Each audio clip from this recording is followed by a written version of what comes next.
A distinguished surgeon said not long ago, "If there is an accident in the street when I am passing, I go at once and offer assistance. If I can do anything, I stay.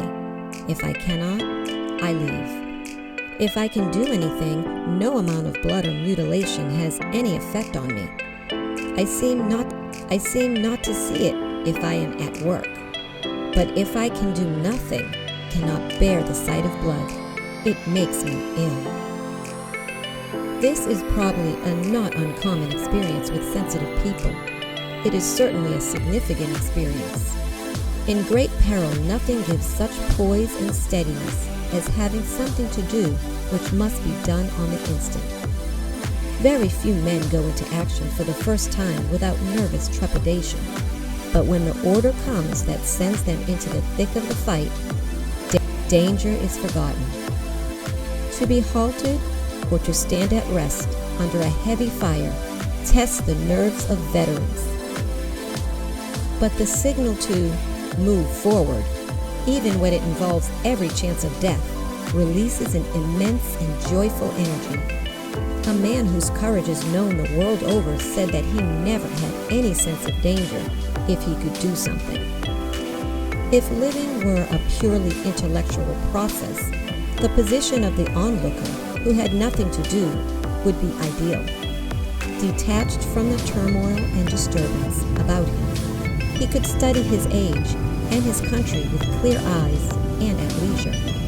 This would be true if the eye were an organ complete in itself, if to see were simply to look. But nobody sees with his eyes alone. We see with our whole bodies, so to speak. Every use of the eye involves a mental process into which memory, judgment, experience enter. The whole mind sees with the eyes. Life is not an intellectual process. It is a vital process. No one can understand it who does not take part in it. Henry Ward Beecher once said that truth is not revealed to us to satisfy the intellect. It is given to us only so far as it is necessary to develop character. We know very little about the methods and ultimate designs of God in dealing with us, but we know enough to enable us to live upright, useful, and intelligent lives.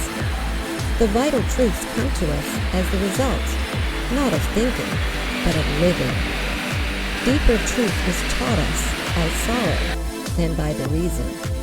It opens life to us far more deeply than does the mind.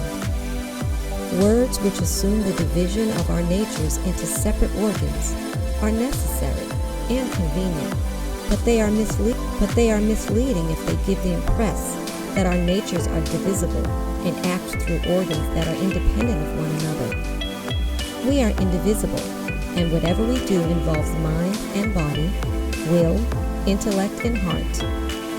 To understand life, we must live. And we live not in thought, emotion, and will only, but in action. It is a deep instinct which makes every normal man and woman ask, "What can I do?" And that question is not left unanswered.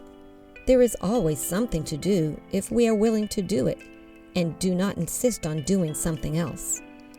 Many think there is nothing for them to do because they are more eager to choose their work than to do it, as if the main thing were the kind of work a man does rather than the spirit in which he does it and the character he gets out of doing it. There is a share in life for everyone. There is work for every hand. If nothing worthwhile for you to do, read these words of Dean Stanley. Do something worth living for, worth dying for. Is there no want, no suffering, no sorrows that you can relieve? Is there no act of tardy justice, no deed of cheerful kindness, no long-forgotten duty that you can perform?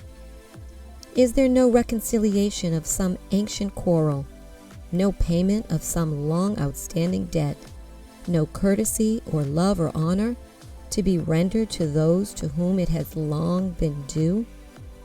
No charitable, humble, kind, useful deed by which you can promote the glory of God, or goodwill among men, or peace upon earth?